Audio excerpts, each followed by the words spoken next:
Limetovke in limetovci, lepo pozdravljeni. Danes sem se odločila, da ne kuham, zato sem malico naročila kar pri e-hrani, trenutno enem najpriljubljenejših dostavljavcev hrane pri nas.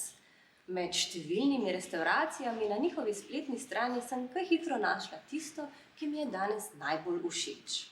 Med čakanjem na hrano pa sem imela čas razmišljati o njihovem imenu, e-hrana, ki nas spomni na eno tipičnih jezikovnih zagat, in sicer na pisanje zloženk.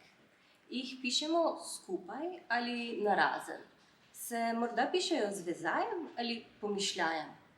In kaj sploh je razlika med pomišljajem in vezajem?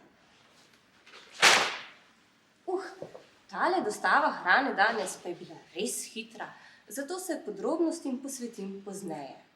Več o e-hrani in podobnih jezikovnih zagatah lahko preberete v jutrišnjem članku.